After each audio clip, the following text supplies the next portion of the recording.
Bonjour, je vais corriger la résolution de problème du DNS numéro 9 où on vous demande d'estimer la vitesse d'un motard dans un virage. Donc j'ai imprimé la photographie, donc vous avez le motard, donc bon, pas la peine de faire des études scientifiques pour savoir que là il va forcément à grande vitesse. Et là vous avez le virage qu'il négocie. Alors il y a beaucoup d'informations dans ce document et, et moi je vais vous proposer une résolution, on va dire la résolution la plus simple. Pour ceux qui font de la moto, bah, ils savent que c'est pas si évident que ça, négocier un virage. Le fait que les roues tournent, ça donne un effet gyroscopique. Donc si vous comprenez pas ce que je dis, c'est pas très grave. Mais on peut complexifier la résolution. Donc moi je vous propose une résolution, on va dire, la plus simple possible. D'accord. Alors l'idée est la suivante. Donc pour moi le motard, en gros c'est un point. Je vais faire la version vraiment simple. Donc ici vous avez le barycentre du motard. Là le point de contact de la roue. Donc la moto pour moi, en gros c'est ça quoi. Donc je simplifie vraiment énormément le problème.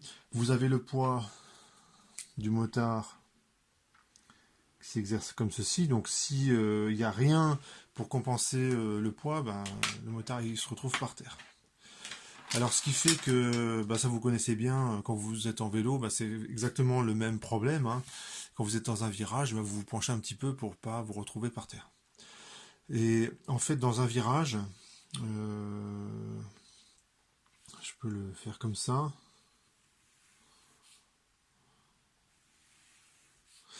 Lorsque vous négociez un virage, je vais essayer. Lorsque vous négociez un virage, eh bien, là je représente vers l'intérieur du virage, c'est-à-dire que si je continue par là, je vais arriver au centre instantané de rotation. Votre centre instantané de rotation, et ça c'est le rayon du virage, qu'il faudra estimer à partir de la photographie. Eh bien, vous avez le poids qui vous pousse vers le... qui est comme ceci. Et ce qui fait que vous tombez pas, c'est qu'il y a une force. Alors, je vais utiliser le mot, mais c'est pas votre programme, donc j'insiste, hein, c'est pas votre programme, mais je le dis quand même parce que ça, c'est quelque chose que vous expérimentez chaque fois que vous prenez un virage. C'est ce qu'on appelle la force centrifuge.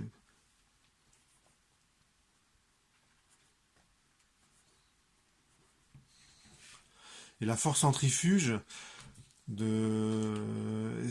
c'est elle serait comme ceci.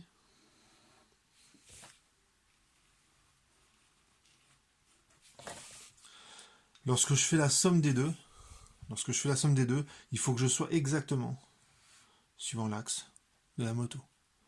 Alors pourquoi? Ça vous le savez bien. Lorsque vous faites du vélo sur une route bien droite, comment est votre vélo? Il est bien vertical. Hein, vous mettez toujours votre vélo pour que la réaction du sol soit toujours dans le sens exactement suivant le vélo. Forcément. Si vous avez une autre configuration que celle-là, vous vous retrouvez par terre. Si vous n'êtes pas convaincu, pensez simplement, il n'y a plus de virage, vous êtes en ligne droite, la réaction du sol, elle est bien verticale, votre poids, il est bien vertical, et exactement opposé. Et on ne tombe pas. Si vous essayez de vous mettre sur le côté en ligne droite, vous savez comment ça finit. On finit par terre assez rapidement. Donc c'est ce résultat-là que j'utilise. Et la somme de ces trois forces, ça doit faire 0. Donc la réaction du sol, peu importe sa valeur, tout ce qu'on sait, c'est qu'elle doit être suivant c'est le point de contact que j'appelle C et le barycentre de la moto. Le poids, ça on connaît, il est vertical. Il me manque juste l'expression de la force centrifuge. Et l'expression de la force centrifuge, c'est M V carré sur R. Alors d'où ça sort? Je vais écrire le PFD en coordonnées cylindriques. Donc ça fait M. Donc j'écris l'accélération Eθ, il serait comme ceci. Enfin ça c'est E de R, et Eθ il serait comme ceci. Je vais me fixer un repère. Allez, X, je le mets comme ça. Donc X, si je le prolonge, il arrive ici sur la route. Ça, c'est Y. Ça, c'est l'angle θ. Et puis l'axe des Z, il est vertical. Ensuite, R 2 points, moins Rθ point carré. Suivant E de R, Z seconde, suivant E de Z. Ça fait le poids plus la réaction du sol. Bon, je précise pas, référentiel terrestre supposé galiléen, système, c'est le motard, bilan des forces, je viens de le faire. Et dans le bilan des forces, il n'y en a que deux. Hein, la force centrifuge, c'est pas une vraie force, hein, d'accord? Eh bien, R seconde, il est nul, parce que je suis dans un virage bien circulaire, R point aussi, Z seconde est nul parce que la moto reste sur le sol. Je parcours la trajectoire à vitesse constante, donc vous pourrez montrer que θ seconde est nul, mais bon, peu importe, ça va rien rapporter, ça ne me rapportera rien pour la résolution. Et si je regarde uniquement ce terme-là, ce qui me reste ici, ça donne moins m Rθ point carré suivant E de R, ça fait P plus les réactions du sol. Bon, pour simplifier, allez, je dis que θ seconde est nul. θ seconde est nul, ça veut dire que θ point est constant. Donc je parcours le virage à vitesse constante. Donc à vitesse angulaire constante et donc à vitesse constante. Et bien ce truc-là, je le passe de l'autre côté.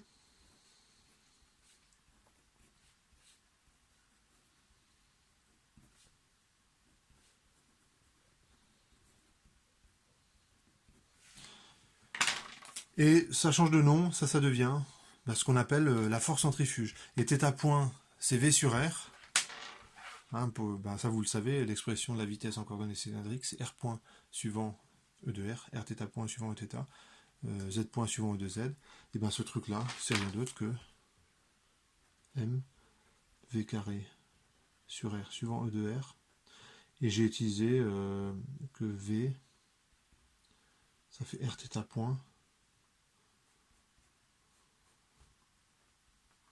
Je dis que V sans le vecteur, c'est la norme de V, c'est Rθ point. Et j'obtiens directement ce résultat.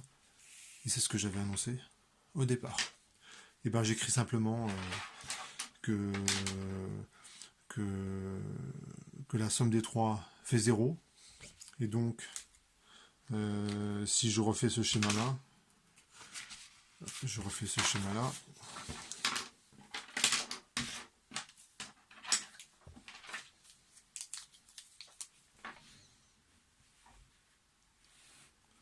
réaction du sol.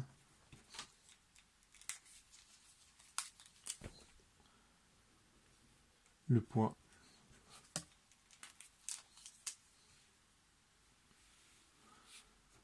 La force centrifuge. Ça fait 0. Cet angle-là, je peux le mesurer à partir de la photo. Le poids, je connais parce qu'on vous donne la masse du motard. Et donc je pourrais en déduire V carré sur R. Et le rayon de courbure du virage, je pourrais le déduire de la photo. Donc je prends la photographie. Le barycentre, il est à peu près par là. C'est pour que vous puissiez visualiser. Il est à peu près au croisement de ces droites-là. Il est à peu près ici. Le sol,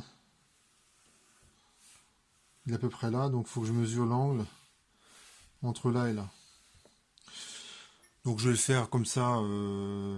Moi je dirais entre 20 et 30 degrés. Allez, 25 degrés. Donc je vais prendre comme angle 25 degrés. Et je l'appelle alpha. Et j'ai tangente de alpha qui vaut mg sur mv carré sur r. La masse se simplifie. Donc ça fait rg sur v carré.